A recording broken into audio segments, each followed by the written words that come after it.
சார்பா வணக்கம். இன்னைக்கு பாத்தீங்கன்னா எதை பத்தி பார்க்க போறோம் அப்படின்னா, எல்லாத்துக்கும் பால் டீ தெரியும், வர டீ தெரியும். நிறைய பேத்துக்கு நிறைய விஷயம் தெரியும். எல்லாத்துக்கும் தெரியாதுன்னு சொல்ல முடியாது. இன்னைக்கு முக்கியமா 3 டீ பத்தி பார்க்க போறோம்.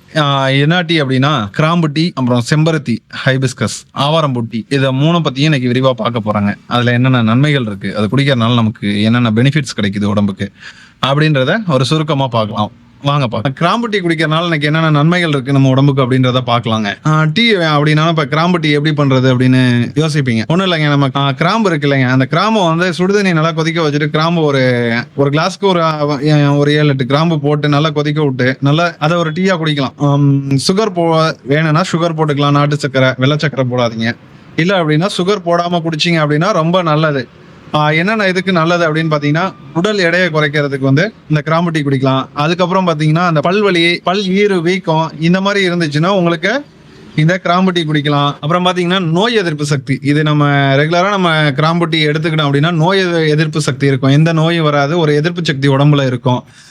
சைனஸ் பிரச்சனை, இந்த சளி தொல்லை இருக்கவங்க ரெகுலரா இந்த கிராம்பு டீ குடிக்கலாங்க. ஸ்கின் டிசீஸ் ஏதாவது இருந்துச்சு அப்படின்னா கிராம்பு டீ கண்டிப்பா குடிக்கலாம். ஃபீவர், ஏதாவது காய்ச்சல், லைட்டான நமக்கு காய்ச்சல் வர அறிகுறி இருக்கு அப்படின்னா நம்ம இதெல்லாம் வந்து ஒரு ஆர்கானிக்கா ஒரு இயற்கையான மெடிசின் நம்ம எடுத்துக்கிறதுனால உடம்புக்கு எந்த பாதிப்புமே இருக்காது. இப்போ ஒரு டேப்லெட் எடுத்துக்கிட்டோம் அப்படின்னா அதோட சைடு எஃபெக்ட் கண்டிப்பா இருக்கும், 1% நம்ம உடம்புல இருக்கும். ஆனா இந்த மாதிரி ஆர்கானிக் நம்ம யூஸ் பண்ணல பாத்தீங்கன்னா எந்த சைடு எஃபெக்டும் வராது. ஸோ அந்த காய்ச்சல்லாம் வரையில பாத்தீங்கன்னா லைட்டா அந்த கிராம்புல டீ போட்டு குடிச்சோம் அப்படின்னா உடம்புக்கு ரொம்பவே நல்லதுங்க. அடுத்தது பாத்தீங்கன்னா செம்பருத்தி டீ, ஹைபிஸ்கஸ் அப்படின்னு சொல்லுவாங்க.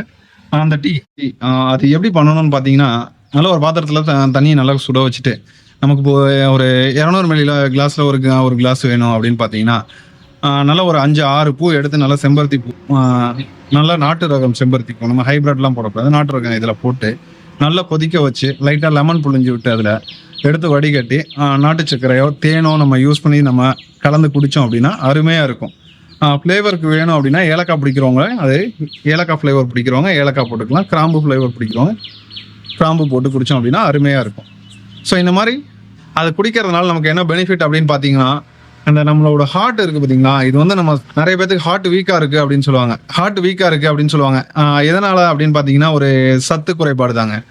இப்போ அந்த ஹார்ட் வந்து சுருங்கி விரியும், அதுக்கு வந்து நல்ல ஒரு சத்து புரோட்டீன் கிடைக்கும் அப்படின்னு பார்த்தீங்கன்னா, அந்த ஹைபிஸ்கஸ் டீ வந்து குடித்தோம் அப்படின்னா அந்த சுருங்கி விரியுது பார்த்தீங்களா, அதுக்கு வந்து நல்ல ஒரு பவர் கிடைக்குங்க.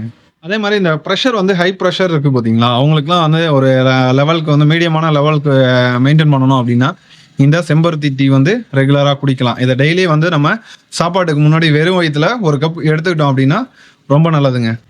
அதே மாதிரி பார்த்தீங்கன்னா ஆவாரம்பூ டீ, இது வந்து சுகருக்கு வந்து ரொம்ப நல்லது அப்படின்னு சொல்லி இந்த ஆவாரம்பூ டீ வந்து குடிக்கலாம். ஃப்ரெஷ்ஷாக கிடைக்கிறவங்க ஃப்ரெஷ்ஷாக வச்சு டீ பண்ணி குடிங்க. இல்லை பவுடர் கிடைக்கிறவங்க வாங்கி பவுடரில் டீ வச்சு குடிங்க. சுகர் முக்கியமாக நாட்டு சர்க்கரையோ இல்லை தேனோ கலந்து குடிக்கலாம். சுகர் இருக்கவங்க சுகர் இல்லாமல் குடிக்கலாம். இது முன்னாடியே சொன்னது மாதிரி பார்த்தீங்கன்னா சர்க்கரை நோயாளிகளுக்கு ரொம்ப நல்லது. உடல் சூட்டை தணிக்கும். இந்த டீ வந்து நம்ம ரெகுலராக எடுத்துட்டோம் அப்படின்னா உடல் சூட்டை துணிக்கும். அதுக்கப்புறம் பார்த்தீங்கன்னா சருமம், அதான் வந்து நம்ம ஆவாரம்பூ டீ ரெகுலராக எடுக்கிறதுனால பார்த்தீங்கன்னா ஸ்கின் வந்து நல்ல ஒரு பிரைட்னஸ் கொடுக்கும், சருமத்திற்கு வந்து ரொம்ப ஆரோக்கியமானது. ஆவாரம்பூ டீ எடுத்துட்டோம்னா கண்ணுக்கு ரொம்ப நல்லதுங்க. கண்ணுக்கு வந்து ரொம்ப குளிர்ச்சி. இந்த டீ குடித்தோம் அப்படின்னா இப்போ டைரெக்டாக நம்ம நிறைய இந்த நீர்ச்சத்து உள்ள காய், இந்த மாதிரி ஃப்ரூட்ஸ் இந்த மாதிரி எடுத்துக்கிட்டா கண்ணுக்கு நல்லது. அதே மாதிரி மீன் எடுத்துக்கிட்டா நல்லது. அதே மாதிரி இந்த ஆவாரம்பூ டீயும் ரொம்ப வந்து நல்லது. பலவிதமான நோய்களுக்கு வந்து ஒரே இதில் வந்து நம்ம தீர்வு காணணும் அப்படின்னா இந்த மாதிரி நம்ம இயற்கையான மூலிகை டீ நிறைய இருக்குது. நம்ம வீட்லேயோ இல்லை பக்கத்துலேயோ நம்ம நிறைய இடத்துல கிடைக்கிற இதை யூஸ் பண்ணலாம். எக்ஸாம்பிள் சொல்ல போனோம்னு பார்த்தோம்னா இஞ்சி டீ சாப்பிடலாம், கொய்யா இலையில டீ பண்ணி சாப்பிடலாம். நிறைய இருக்குங்க. நிறைய நம்ம சின்ன சின்ன இதெல்லாம் பார்த்தீங்கன்னா ஒவ்வொரு இலையிலையும் டீ பண்ணி சாப்பிட்ற அளவுக்கு நிறைய இது இருக்கு நம்ம இதுல மருத்துவத்துல. இது மாதிரி நம்ம உடம்ப பாதுகாத்துக்கணும்னா இயற்கை முறையில பால் டீ இந்த மாதிரி தவிர்த்து கிரீன் டீ மற்ற இந்த மாதிரி டீ எல்லாம் வந்து அதிகமாக குடிச்சு இது பண்ணிக்கோங்க.